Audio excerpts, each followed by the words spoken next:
Hello à tous et bienvenue dans ce cours sur WordPress. Alors WordPress c'est quoi? C'est le plus populaire des CMS. C'est quoi un CMS? C'est des initiales en anglais pour dire Content Management System, système de gestion de contenu. En fait c'est des sites qui s'articulent en deux parties. Une partie visible que voient les utilisateurs et une partie qui va nous permettre de gérer le contenu de cette partie visible. Ok? Si je reprends l'exemple du cours précédent sur MySQL, on avait fait un menu avec des hamburgers. Ok, on avait fait tout un système d'administration de ce menu, dans lequel on pouvait ajouter des éléments à notre menu, en supprimer, en modifier. Bref, donc à chaque fois, il y a la partie visible et la partie qui va nous permettre de gérer cette partie visible. C'est le système de gestion de contenu. Donc quand je vous dis que WordPress, c'est le CMS le plus populaire, il faut savoir qu'il y a plus de un quart des sites web qui sont faits avec WordPress. Plus de 25% des sites sur lesquels vous allez sont faits avec WordPress. Je ne sais pas si vous vous rendez compte de cette statistique-là, mais c'est énorme. C'est-à-dire qu'il y a énormément de sites. C'est vraiment une très large communauté WordPress. Pour vous donner des exemples, il y a même des sites populaires. Par exemple, un site américain, un blog sur la high-tech aux États-Unis qui s'appelle TechCrunch, qui est très populaire. Par exemple, ce site-là. Et bien ça, c'est fait avec WordPress. Okay, donc il y a vraiment même des gros acteurs du web qui reposent sur WordPress. Et alors pourquoi WordPress est si populaire? C'est parce qu'il va permettre de créer un site web à quelqu'un qui ne sait pas coder. Et ça c'est énorme. C'est-à-dire que quelqu'un qui ne connaît rien au code pourra vraiment créer un site web qui a de la gueule. C'est merveilleux.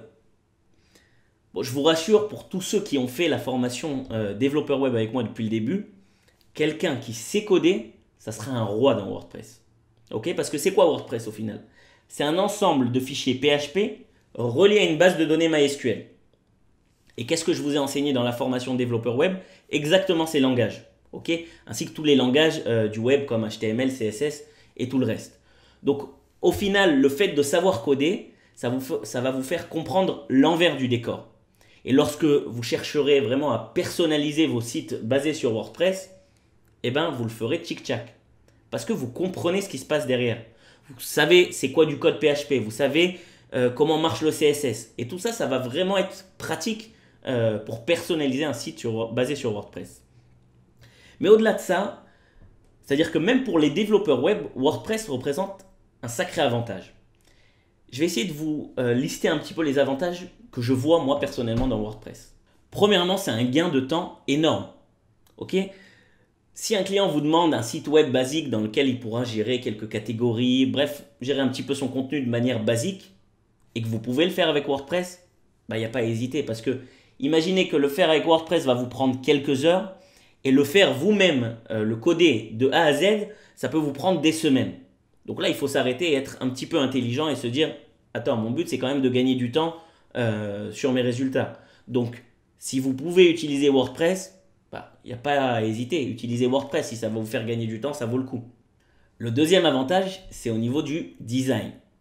Jusqu'à présent, dans cette formation, à chaque fois qu'on faisait un projet ensemble, je vous amenais un design tout prêt, je vous montrais comment on code nos pages web pour arriver à ce design, ce résultat final.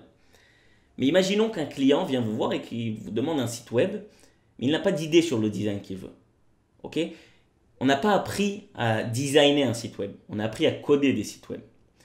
Ce qu'il y a de bien avec WordPress, si vous voulez, WordPress, ça marche avec des thèmes.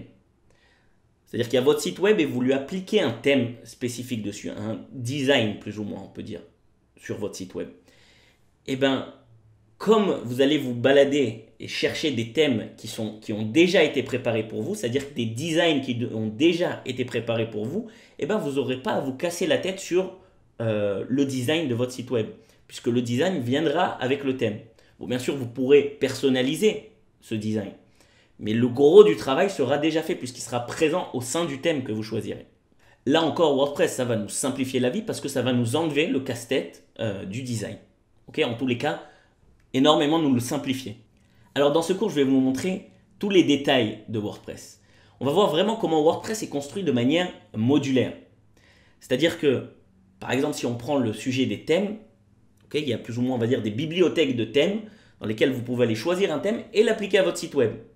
De la même manière, il y a aussi des bibliothèques de plugins, c'est-à-dire des extensions que vous pouvez aussi appliquer à votre site web.